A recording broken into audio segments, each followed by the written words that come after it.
Hello students, welcome to our channel science gamma. এখন তোমাদের class 10 তথা মাধ্যমিকের ভৌতবিজ্ঞানের রায় ও মার্টিন প্রশ্নবিচিত্রা 2025 এর ভলিউম 2।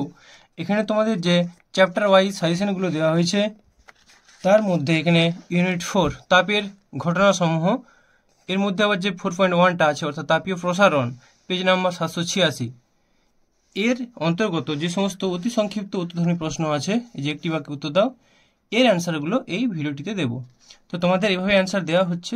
অলরেডি যারা চ্যানেলে আছো যুক্ত তারা অলরেডি জানো, আর যারা চ্যানেলটিতে নতুন তারা এই ধরনের ভিডিওগুলি পাওয়ার জন্য তোমরা অবশ্যই চ্যানেলটিকে সাবস্ক্রাইব করে রাখো। আর দেখো, আমাদের একটা প্লেলিস্ট দেওয়া আছে, প্লেলিস্টে ক্লিক করলে সমস্ত চ্যাপ্টারগুলোরই এই উত্তরগুলো পেয়ে যাবে। ঠিক আছে, তো এটা হচ্ছে তোমাদের তাহলে তাপের ঘটনাসমূহের তাপীয় প্রসারণ অংশের উত্তর দিচ্ছি, পেজ নাম্বার 787। ঠিক আছে, তো দেখো প্রথম কোশ্চেনটা, আয়তন প্রসারণ গুণাঙ্কের একক কি? তো অ্যান্সার হবে ডিগ্রি সেন্টিগ্রেড ইনভার্স। এটা সিজিএস একক, এসআই একক বলে কেলভিন ইনভার্স। অনুরূপ প্রশ্ন, কঠিন পদার্থের ক্ষেত্র প্রসারণ গুণাঙ্ক ও দৈর্ঘ্য প্রসারণ গুণাঙ্ক এর এসআই একক লিখো, অ্যান্সার হবে কেলভিন ইনভার্স। এরপর 2 নম্বর কোশ্চেন, তাপ প্রয়োগে তরলের আয়তন প্রসারণের একটি উদাহরণ দাও, অ্যান্সার হবে পারদ। 3 নম্বর কোশ্চেন, কঠিন পদার্থের ক্ষেত্র প্রসারণ গুণাঙ্ক এর সংজ্ঞা দাও।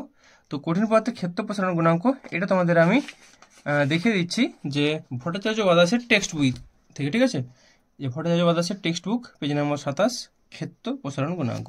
এটা যদি দেখানোর কোনো প্রয়োজন নেই, সবাই এটা পারবে, সবারই বইয়ে লেখা আছে, অসুবিধা কিছু নেই। যাই হোক, কোনো কঠিন পদার্থের প্রতি একক ক্ষেত্রফলে একক উষ্ণতা বৃদ্ধির জন্য যে পরিমাণ ক্ষেত্র প্রসারণ হয় তাকে ওই পদার্থের ক্ষেত্র প্রসারণ গুণাঙ্ক বলে।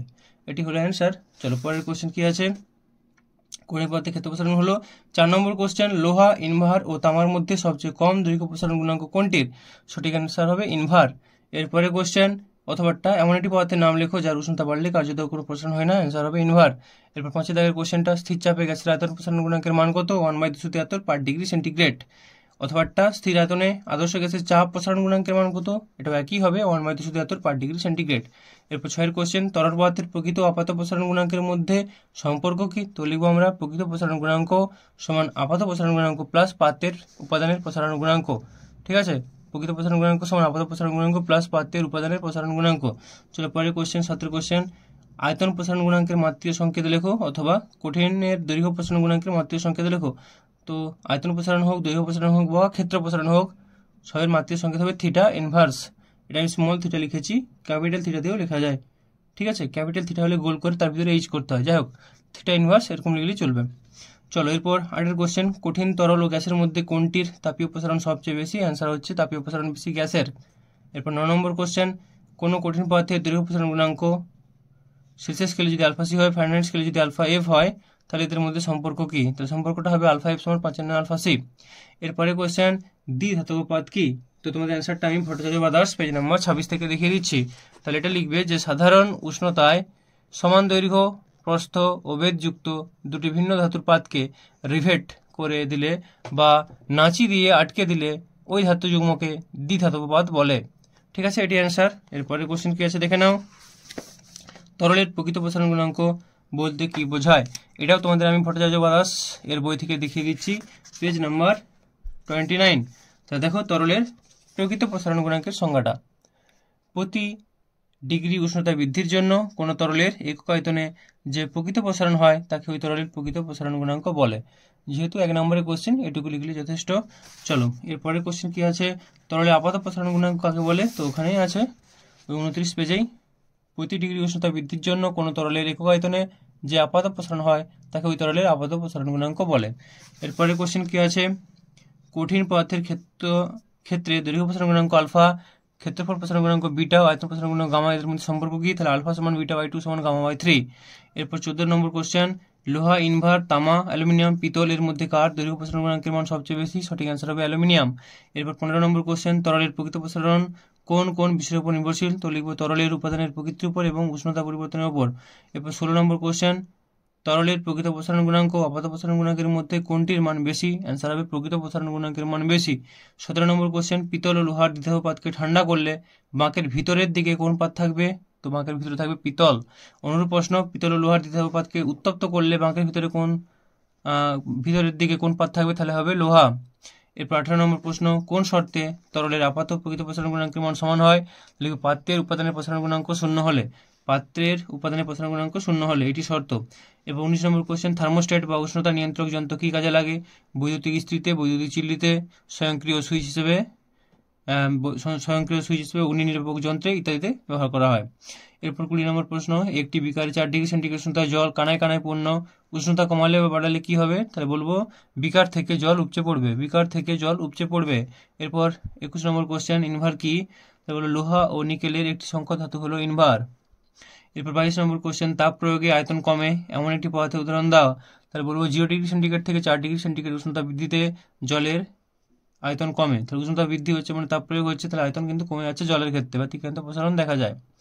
এছাড়া হবে যে কাঁচা লোহার ক্ষেত্রে হয়, কাঁচা লোহা যখন তরল অবস্থায় থাকে, তরল থেকে যখন কঠিন হয় মানে কি, যখন ঠান্ডা হয় তখন আয়তন বাড়ে, আর যখন উত্তপ্ত করা হয় তখন তরল হয়, তখন আয়তন কমে যায়।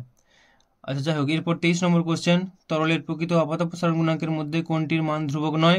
তাহলে আপাত প্রসারণ গুণাঙ্কের মান ধ্রুবক নয়, এটা পাত্রের উপর নির্ভর করে আপাত প্রসারণ গুণাঙ্কটা, তাহলে এটা ধ্রুবক নয়। এরপর 24 নম্বর কোশ্চেন, জলের কোন ধর্ম শীত প্রধান দেশে জলচর প্রাণীদের বেঁচে থাকতে সাহায্য করে? অ্যান্সার হবে ব্যতিক্রান্ত প্রসারণ, জলের ব্যতিক্রান্ত প্রসারণ। এরপর 25 নম্বর কোশ্চেন, তামা, ইনভার এবং লোহাকে দৈর্ঘ্য প্রসারণ গুণাঙ্কের মানের ঊর্ধ্বক্রমে সাজাও। সবচেয়ে কম হচ্ছে ইনভার, ইনভার থেকে বেশি লোহা, লোহার থেকে বেশি হচ্ছে তামা। এরপর 26 নম্বর কোশ্চেন, তরলে তাপীয় প্রসারণ কঠিন অপেক্ষা বেশি না কম? তো তরল তাপীয় প্রসারণ অবশ্যই কঠিন অপেক্ষা বেশি। এরপর 27 নম্বর কোশ্চেন, কোন সূত্র থেকে গ্যাসের আয়তন প্রসারণ গুণাঙ্কের মান পাওয়া যায়? অ্যান্সার হচ্ছে চার্লসের সূত্র। ঠিক আছে, চলো এরপরে যে সমস্ত আমাদের শূন্যস্থান পূরণ সত্য মিথ্যা সেগুলো একটু দেখে নেওয়া যাক। তাহলে পেজ নাম্বার হচ্ছে 788। তাহলে প্রথম কোশ্চেন কি, ড্যাশ প্রসারণ গুণাঙ্ক তরলের নিজস্ব বৈশিষ্ট্য নয়? অ্যান্সার হবে আপাত। এরপর 2 নম্বর কোশ্চেন, তরলের প্রকৃত প্রসারণ গুণাঙ্ক তরলের আপাত প্রসারণ গুণাঙ্কের চেয়ে ড্যাশ হবে বেশি।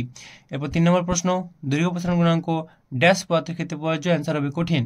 এরপর 4 নম্বর প্রশ্ন, দৈর্ঘ্য স্থির রেখে ক্ষেত্রফল বৃদ্ধি করলে পরিবাহিত উৎপন্ন তাপ ড্যাশ বৃদ্ধি পায়। চলো এরপর সত্য মিথ্যাগুলো দেখে নাও।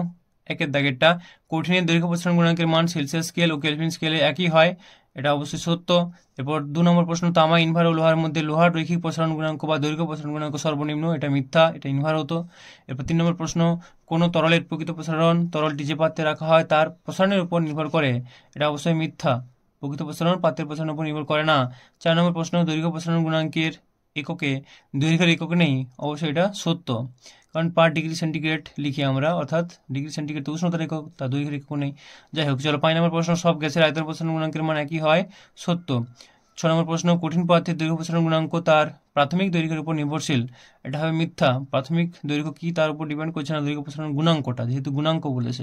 চলো 7 নম্বর প্রশ্ন, সেলসিয়াস ও ফারেনহাইট স্কেলে কোনো গ্যাসের আয়তন প্রসারণ গুণাঙ্কের মান সমান, এটা অবশ্যই মিথ্যা, কারণ সেলসিয়াস আর ফারেনহাইট, সেলসিয়াসের সঙ্গে কেলভিনে সমান হয়, ফারেনহাইটে মিথ্যা। এরপর 8 নম্বর প্রশ্ন, পাত্রের উপাদান বিভিন্ন হলেও তরলের আপাত প্রসারণ গুণাঙ্কের মান একই হয়, এটাও হবে মিথ্যা, প্রকৃত প্রসারণ গুণাঙ্কের মান একই হয়, আপাত হয় না, মিথ্যা। তাহলে তোমাদের অ্যান্সারগুলো দিয়ে দিলাম।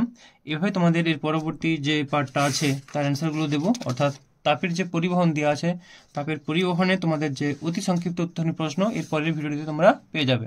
তো এইভাবে তোমরা ভিডিওগুলি পাওয়ার জন্য চ্যানেলটিকে অবশ্যই সাবস্ক্রাইব করে রাখো। ওকে, সকলে ভালো থেকো, বাই, দেখা হবে পরবর্তী ভিডিওতে।